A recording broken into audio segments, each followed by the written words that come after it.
Welcome to CBS Automotive. My name's Ardil and I'm really proud to introduce another one of our videos.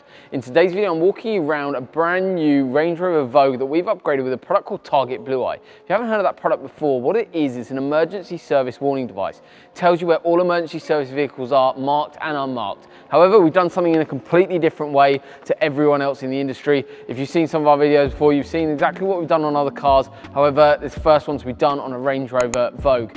So if you're new to our channel, haven't seen us before, hit that subscribe button below and it will keep you up to date with future videos.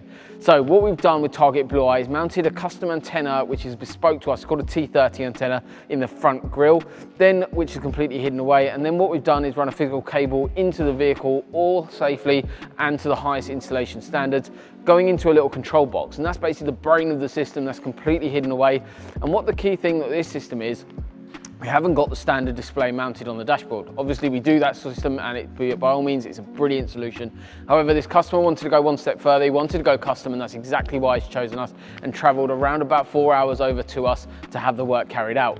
So what we've added in is a product called Target Blueye, and the display, what we've done is completely bespokely manufactured that into the factory Range Rover mirror. So what we've done is relocated the PCB board of the Blueye unit into the factory mirror. That's relocating LEDs as well as buttons all directly now, so they're in the factory mirror. Two little buttons control the system like they do on the factory system. It looks incredible. You can't see a thing when it's off, and also when it's on, it's all nice and integrated. There's nothing sort of stuck on the dashboard at all. So if you're interested in something like this, want to know more about the product, feel free to come by, visit us. We'll show you the product in person. We've actually got this same integrated solution in our Ford Mustang demo car, so make sure you come check that out. But if you are based further afield, want a bit more information, feel free to pick up the phone to us. All our links will be below. Other than that, guys, we hope you enjoyed the video and we look forward to seeing you soon. Thank you.